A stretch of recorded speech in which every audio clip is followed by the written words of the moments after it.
Welcome to everyone, your home for motivational stories, viral biographies, and before we begin, if you want to watch the full emotional biography of Steve Jobs, the man behind Apple, we've already made it for you. It's an unforgettable story of a dropout, a dreamer, and a fighter who changed the world. You can find the Steve Jobs biography in our channel's playlist. Watch that for his personal journey. But today is different. Today we tell the story of a company, not just a man. A company that was laughed at, almost destroyed, resurrected, and finally became the most valuable brand in the world. This is the story of Apple Incorporated. Not just Steve Jobs, but also Steve Wozniak, the quiet genius Tim Cook, the operator who led Apple after Steve, and many more unsung heroes who made Apple what it is. In today's video, we'll walk you through how two young men started a tech company in a small garage with no money, how Apple lost everything, and how it fought back to win the world, how they created the iPod, iPhone, iPad, and changed music, communication, and computing forever, how the brand grew from zero to $2.8 trillion in market value, and how vision, design, and boldness built a global culture, not just a company. This isn't just a company story. This is a revolution. This is a business masterclass, a branding lesson, a storytelling strategy, and most importantly, we now start part one of the Apple story. Part one, the garage that birthed a giant. In 1976 in Los Altos, California, a 21-year-old dreamer named Steve Jobs convinced his old friend Steve Wozniak to help him build a computer. Steve Jobs was not an engineer. He was a visionary, a salesman, and a man obsessed with simplicity and design. Steve Wozniak, on the other hand, was a genius engineer, shy, quiet, and incredibly talented. They were complete opposites, but together they would start something the world had never seen before. They didn't have an office. They didn't have money. They didn't even have a company, but they had a garage. The one behind Steve Jobs' parents' house. And they had an idea. Let's build a computer that anyone can use, even if they don't understand technology. Wozniak designed the first Apple computer. The Apple I. It had no screen, no keyboard, no plastic casing. It was just a simple motherboard, but it worked. Jobs, the salesman, went to a local computer store called the Byte Shop. He told the owner, "We'll sell you 50 computers. You pay $500 each. We'll deliver in 30 days. The problem? They had no money, no parts, no factory. But Jobs believed he borrowed money, sold his Volkswagen van, and convinced suppliers to give parts on credit. Together with Wozniak and a few helpers, they built the Apple and wine by hand in that small garage. The total sales, over 200 Apple I units. Not bad for a couple of kids in a garage. Why the name Apple? Jobs chose the name Apple for three reasons. 1. It sounded friendly. 2. It appeared before Atari in the phone book. Jobs once worked at Atari. 3. He was on a fruitarian diet at the time. And so Apple Computer Inc. was officially born on April 1, 1976. Yes, on April Fool's Day, but this was no joke. This was the beginning of a brand that would change the world. While the Apple I was successful, it was just the beginning. Wozniak began working on the Apple II, a better, more complete version. Color screen, keyboard, plastic casing, easy to use. They showed it at a computer show. Investors were shocked, not just by the tech, but by the beautiful design. Jobs made sure it looked clean, simple, and futuristic, different from the ugly machines other companies were making. In 1977, they launched Apple II. It became the first mass-produced personal computer in the world. In the first year, they sold $770,000 worth of computers. In the second year, it jumped to $7 million. By 1980, Apple was making $117 million a year. Apple was no longer just a garage project. It was a company on fire. On December 12, 1980, Apple went public. It sold shares on the stock market. The result, the company was instantly valued at $1.2 billion. Over 300 Apple employees became millionaires overnight. Steve Jobs, at just 25 years old, became a multimillionaire. But money didn't make him stop. He wanted more. He wanted to make the greatest computer in the world. And that desire would take Apple into new territory and into its first major war. At that time, IBM was the king of computing. a big powerful company trusted by businesses and governments. Apple was the young rebel in Steve Jobs. He was ready to go to war. He said IBM wants it all. Apple is the only hope. This wasn't just about selling computers. It was about fighting for freedom, design, and the future. By 1981, Apple had hundreds of employees, millions in revenue, and was becoming a household name. But success came with new problems. Internal teams were divided. Engineers wanted stability and practicality. Jobs wanted beauty, boldness, and revolution. Steve Jobs was becoming increasingly demanding, aggressive, and difficult to work with. He pushed everyone to the edge. He'd walk up to engineers and say, "This is garbage. You can do better." He believed in perfection or nothing. Some employees admired him. Others feared him, many quit, but one thing was clear. Steve Jobs was not ready to slow down. While Apple II was making money, Jobs wanted something more advanced, more beautiful, something visionary. One day he visited Xerox PRC, a secret research lab. There he saw a prototype, a computer with a graphical user interface, GUI, a screen with icons, a mouse, windows. At that moment, Jobs saw the future. He rushed back and told his team, "This is it. This is the future of computing. Not text, not command lines, but images, simplicity." He quickly started building a secret project, the Apple Macintosh. Jobs pulled a small team into a separate building and told them, "You are not just engineers, you are artists, you are revolutionaries." He demanded crazy hours, impossible goals, and perfection. One engineer said, "Working on the Mac team was like going to war, but for something we believed in." The Mac was compact, beautiful, had a mouse and GUI, easy to use, friendly, and personal. But it was also expensive to make.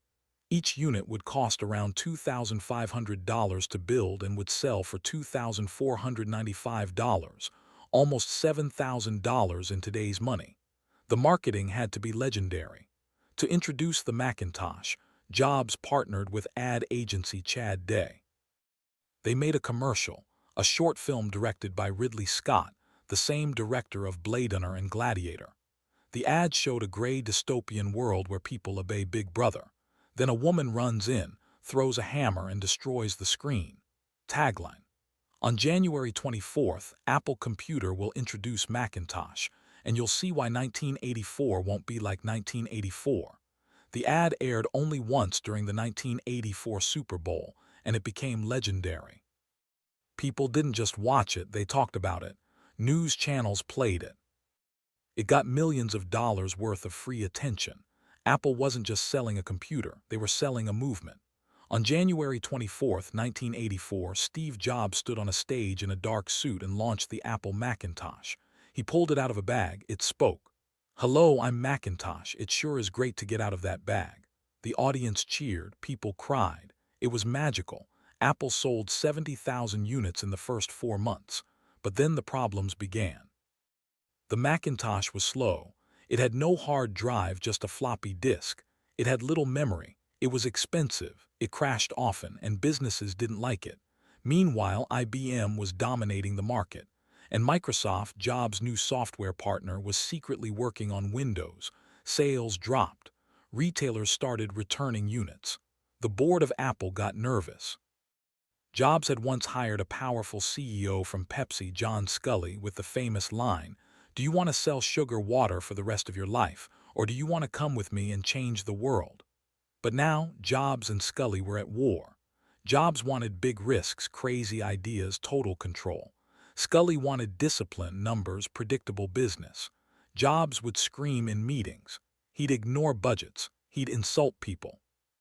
Finally, in 1985, the board of directors made a painful decision. They told Scully, "Steve is out of control, you have to choose him or the company." In September 1985, Apple's board removed Steve Jobs from the Macintosh division, and soon after he resigned from the company he had founded. He was just 30 years old. At a press conference, Jobs was calm but heartbroken. He later said, "I was out and it was devastating. I felt I had let everyone down, but I still loved what I did." Steve Jobs, the soul of Apple, was gone, and Apple was now being led by people in suits.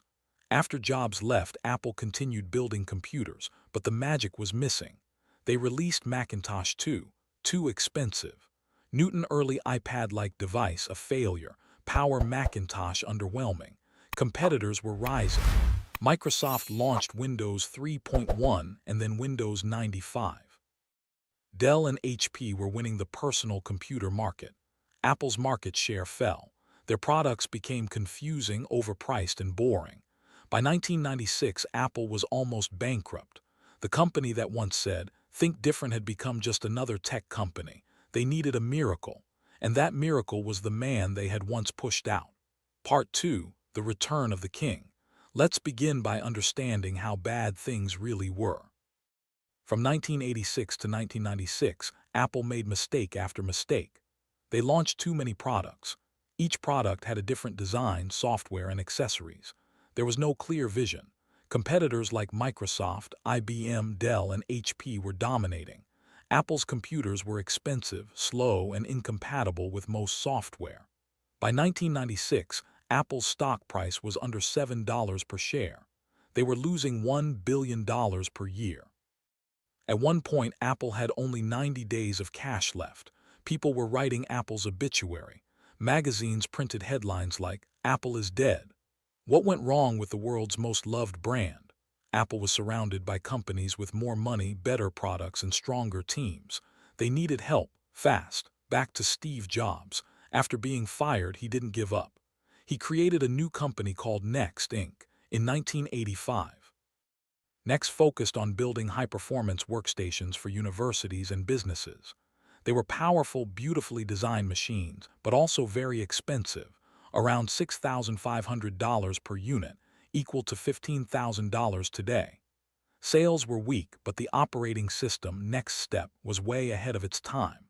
It was stable, easy to use, extremely well-designed. Even though the hardware failed, the software was brilliant. Also during this time, Jobs bought Pixar from George Lucas for $5 million and turned it into a world-changing animation company. More on that later. Now, let's come back to Apple in 1996. They were desperate for a better operating system. Their own was outdated, slow, and falling apart. So they looked outside and found Next. In a move no one expected, Apple acquired Next in 1997 for $429 million. And with that, Steve Jobs returned to Apple after 12 years in exile. When Steve returned to Apple, he didn't celebrate. He was furious with what he saw. He walked into meetings and said, "This is crap. What the hell is this? Why are we making 20 different computers?"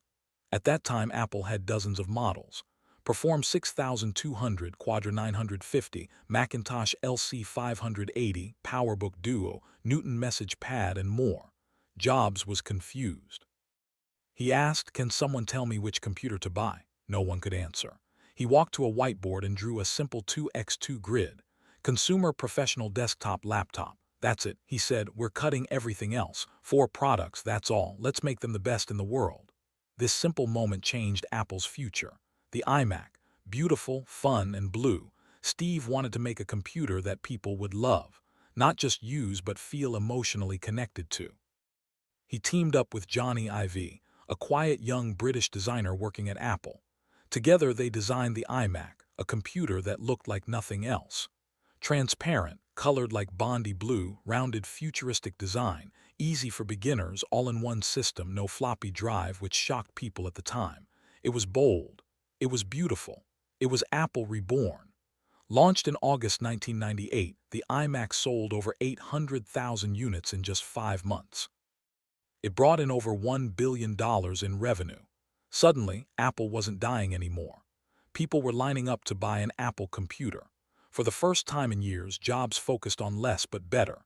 He simplified everything, removed unnecessary product lines, closed failing stores, fired executives who didn't align with the vision, focused the entire company on design, user experience, and simplicity.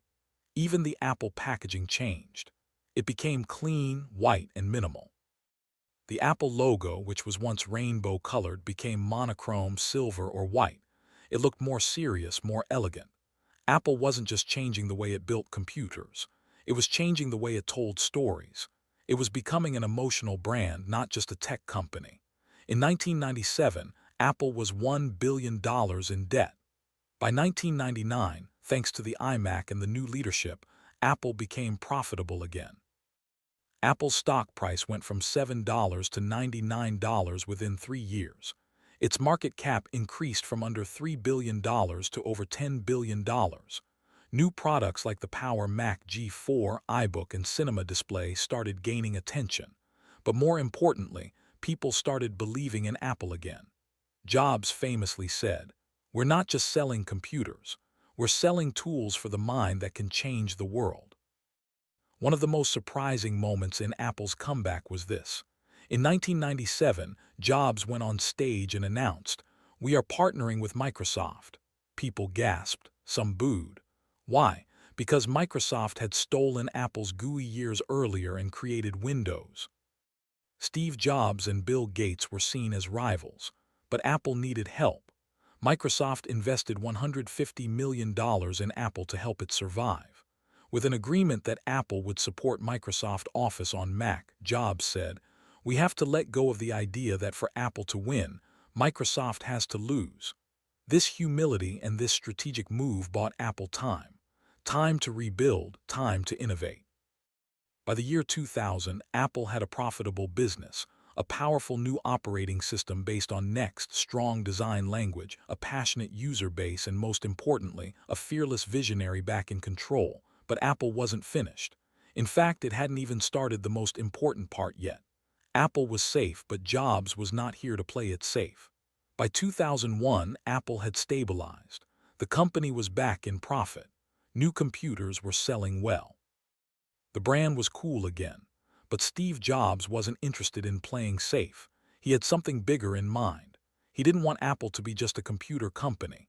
He wanted Apple to become a part of your lifestyle. He once said, "The problem with Microsoft is that they have no taste. Apple is about the intersection of technology and liberal arts. We care about beauty, about soul." Jobs was obsessed with design, music, experience, and simplicity. That's when an idea was born. At the time, the way people listened to music was a mess. CDs were bulky. MP3 players were ugly and hard to use. File sharing was illegal and dangerous. Remember Napster? Jobs saw the future clearly. He told his team, "Let's build a music player, but not just any music player. It has to be simple, elegant, and it must feel like magic." The team began secretly working on the device. It was led by John Rubinstein, hardware; Tony Fadell, system architecture; Johnny Ive, design.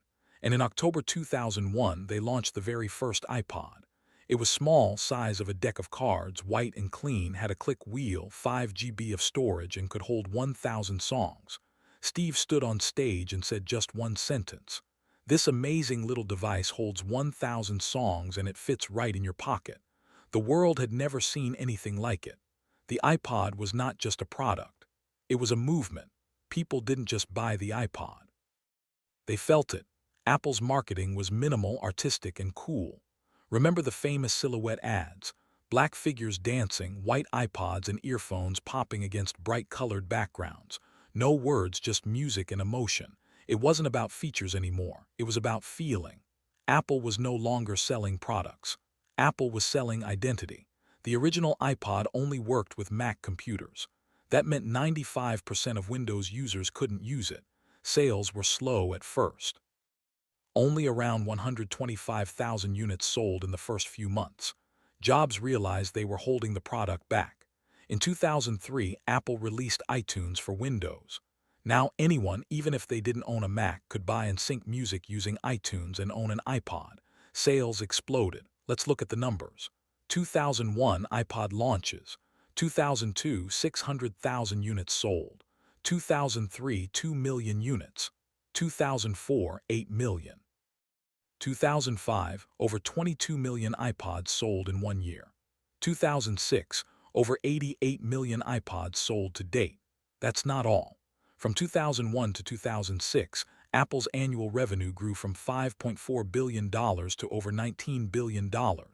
Net profit grew from $65 million to $2 billion. Its stock price rose from $7 to $85 per share. Apple wasn't just alive. It was becoming a global force. In 2001, the same year as the iPod launch, Jobs opened the first Apple retail store in Tyson's Corner, Virginia. People thought it was crazy. Why would a tech company open expensive physical stores when most brands were moving toward online? But Jobs had a vision. The stores would be clean, minimal, and beautiful. Every detail would be controlled. Employees would be knowledgeable, passionate, and friendly. No pushy sales, just experience. The first store was a success. Then came the second, then the third, then hundreds. By 2006, Apple had over 170 stores worldwide. They were generating more profit per square foot than Tiffany and Company. People didn't come just to buy.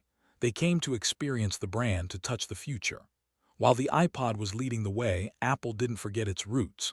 They launched macOS X, a stable, powerful operating system. MacBook Pro, sleek and professional. iMac G5 and Intel-powered Macs, fast, modern. Time Machine, iFive, and other beginner-friendly apps. Apple computers were no longer just for designers and nerds. They were becoming for everyone. Even schools and businesses were slowly adopting Macs again. From 2001 to 2006, Apple transformed itself completely. It became a leader in music, not just tech. It created a new retail experience. It rebuilt its software ecosystem. It attracted millions of new users, and it turned its brand into something people wore proudly. The white earbuds became a symbol. Owning an iPod meant you were different. Jobs once said, "People with passion can change the world." And we're just getting started. He wasn't lying, because what came next would change everything. Not just for Apple, but for the entire human race. Part 3. The day the world changed forever. The mobile phone industry was boring. Steve Jobs hated it. In 2005, Apple was flying high. But Steve Jobs was frustrated. He looked around at the mobile phones in the market and saw ugly, clunky, confusing devices, tiny screens, plastic keyboards, slow internet, bad cameras, complicated interfaces. Even the best phones are from Nokia, Motorola, and BlackBerry felt old and frustrating. Jobs said to his team, "These phones are not smart. They're stupid. We can do better, much better." But Apple didn't know anything about the phone industry.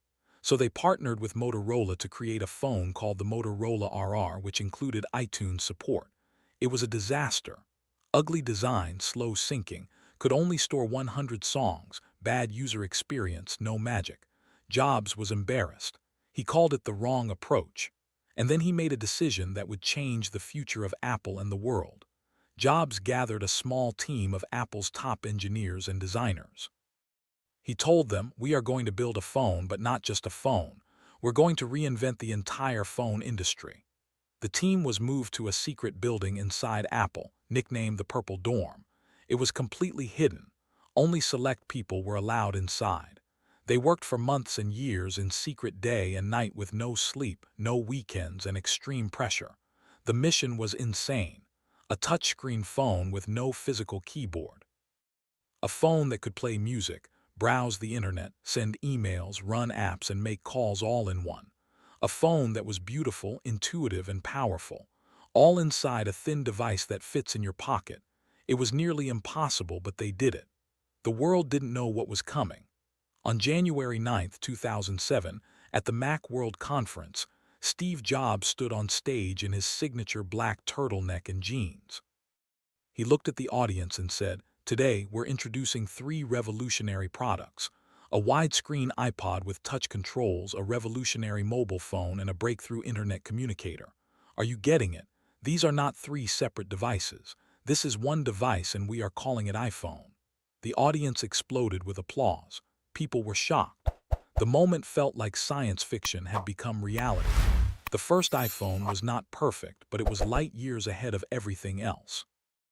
It had a full multi-touch glass screen, a powerful Safari browser, real internet, visual voicemail, an iPod built-in, Google Maps, beautiful animations, and that famous slide to unlock gesture. No one had seen a phone like this. There were no buttons, no antenna, no menu clutter. Just a clean black screen and a single home button. Steve Jobs said, "Every once in a while, a revolutionary product comes along that changes everything. This is one of them." The iPhone launched in June 2007. Price: $499 for 4 GB. $599 for 8 gigabytes carrier exclusive to AT&T in the US. People lined up for days outside Apple stores. There were stampedes, media frenzy, and sold-out stock. In the first weekend, Apple sold over 270,000 units. By the end of 2007, they sold 1.39 million iPhones. Apple's market cap crossed $100 billion for the first time, but Jobs wasn't done. He wanted to build not just a phone, but an ecosystem. In 2008, Apple launched the App Store. It was revolutionary. Developers from around the world could build apps. Apple would review and approve them. Users could download them with one click. It turned the iPhone into more than a phone. Now it was a flashlight, a calculator, a game console, a travel guide, a camera editing studio, a calendar, a social media tool, and anything else a developer could imagine. By giving power to developers, Apple created a new digital economy.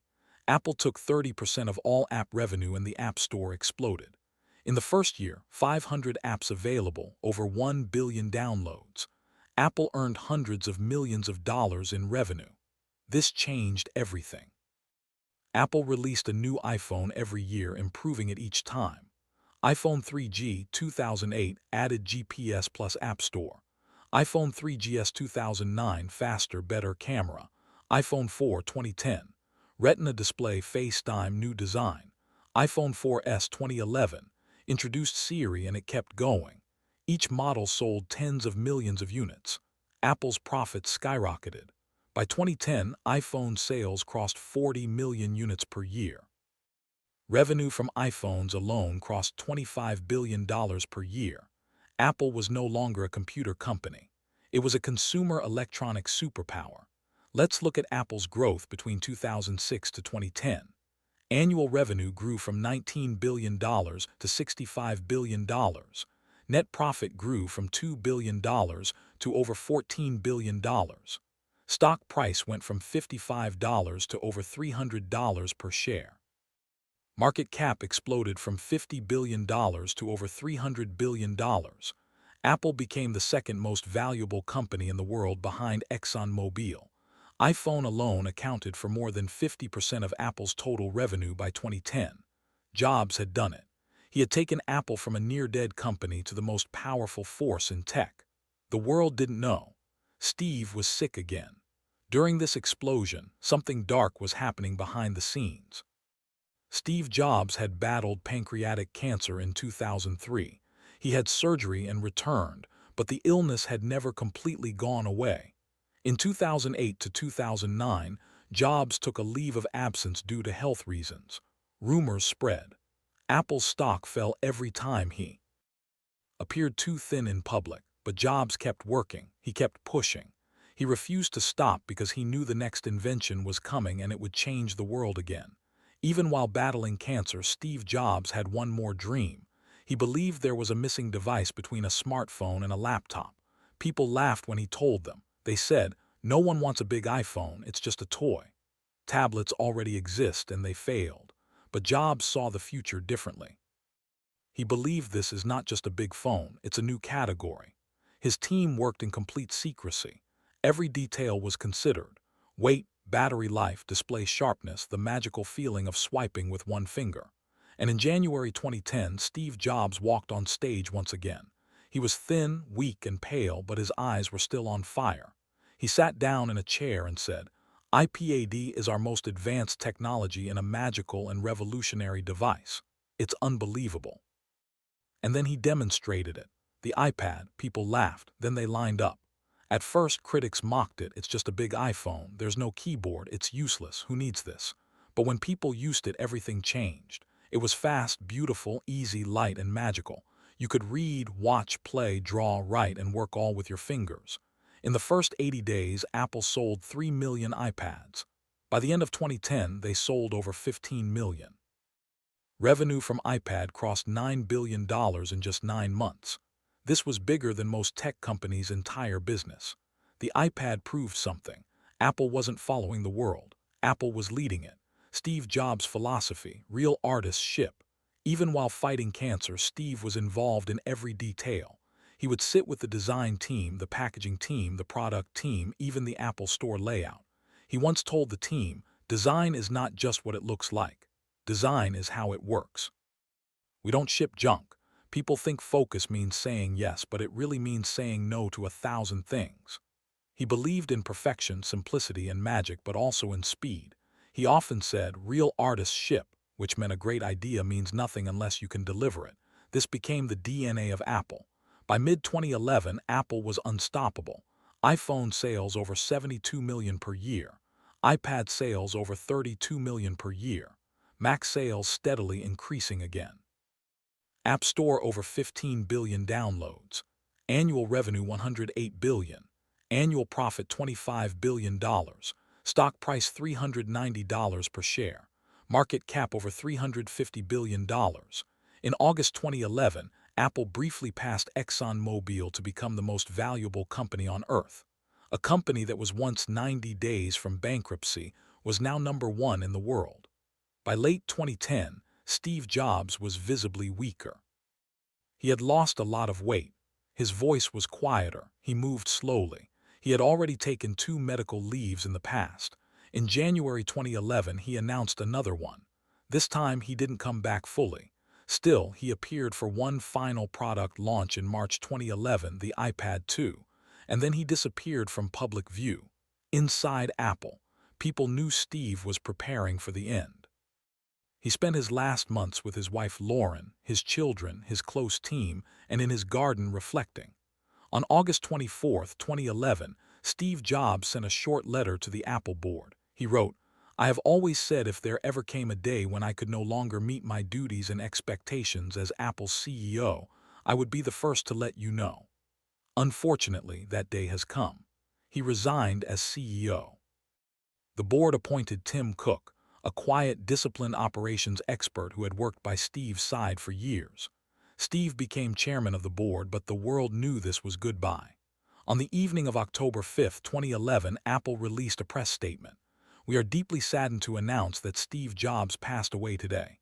He was 56 years old. People cried. Customers lit candles outside Apple stores. Facebook, Twitter, and the entire internet was filled with messages." Barack Obama said, "Steve was among the greatest of American innovators, bold enough to think differently, brave enough to believe he could change the world, and talented enough to do it." Bill Gates wrote, "The world rarely sees someone who has had the profound impact Steve has had, the effects of which will be felt for many generations to come. Even rivals bowed." He didn't just leave a company. He left a blueprint for excellence. He left a culture of perfection, focus, minimalism, vision over numbers, emotion over specs. Apple wasn't just about what you buy. It became about what you believe. In one of his final speeches, Steve said, "We're here to put a dent in the universe. Otherwise, why even be here?" And he did. Part 4, Legacy Beyond Life. The man Steve trusted to carry the flame, Tim Cook, was stepping forward. Tim Cook was nothing like Steve Jobs, where Jobs was emotional, explosive, creative. Cook was calm, reserved, strategic. People were nervous. They asked, would Tim Cook take risks? Would Apple still innovate? Would the company slowly fade away without its soul? But Tim had one thing: Steve's blueprint. Before his death, Steve Jobs had spent months preparing the company, a product roadmap for years ahead. A leadership structure, a culture built on simplicity, excellence, and focus. He told Tim, "Don't try to be me. Just be yourself, but do what's right for Apple." And Tim Cook did exactly that. Right after Steve's death, Apple launched iPhone 4S, already in the pipeline. iPad 3 with Retina display. iPhone 5 taller screen, Lightning connector. iOS 7 massive UI redesign. iPad mini compact and affordable. In 2012, Apple earned $156 billion in annual revenue. Net profit $41.7 billion. Market cap $500 billion. Apple wasn't slowing down. But then the big question came. What will Apple invent now? That answer came in 2014. In September 2014, Apple announced its first brand new product since Steve's death, the Apple Watch. It was more than a watch. It tracked your health. It showed messages. It played music. It had custom watch faces. It was deeply personal. The The original idea had come from Steve's early vision of personal technology, but it was Tim Cook's team that brought it to life.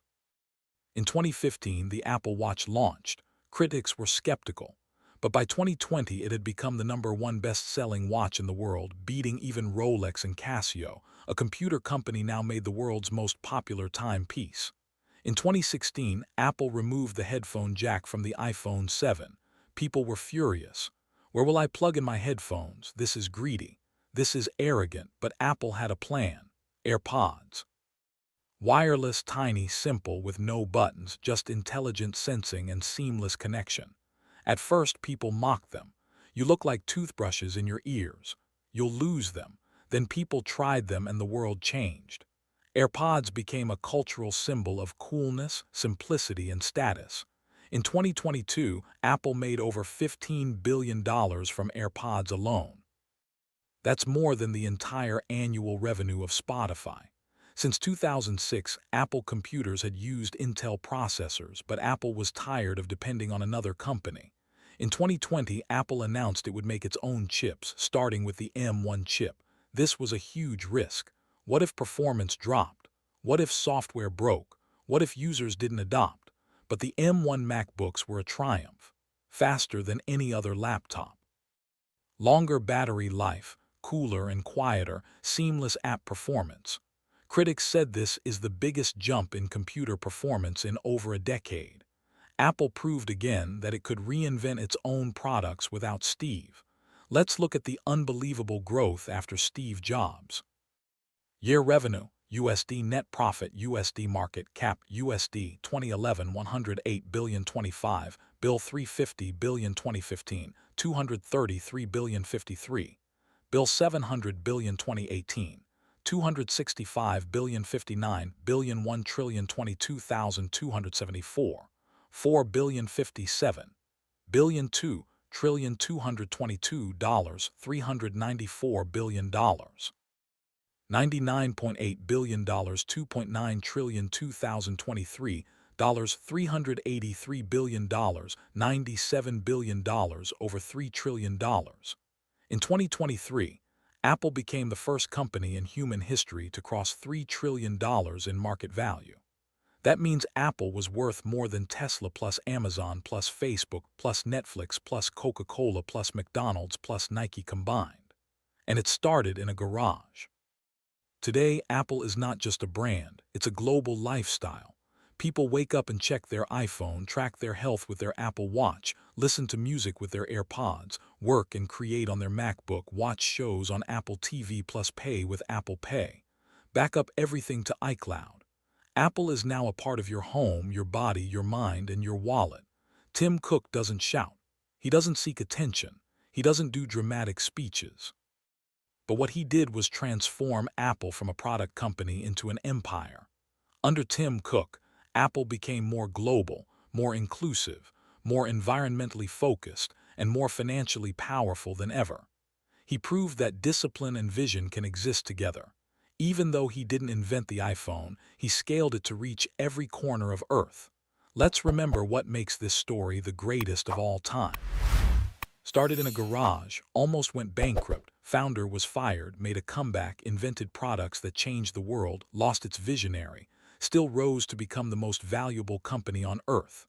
No company in modern history has ever combined technology, design, emotion, branding, storytelling, simplicity as perfectly as Apple. Steve Jobs is gone, but walk into any Apple store, hold any iPhone, listen to the startup chime of a MacBook and you'll feel him.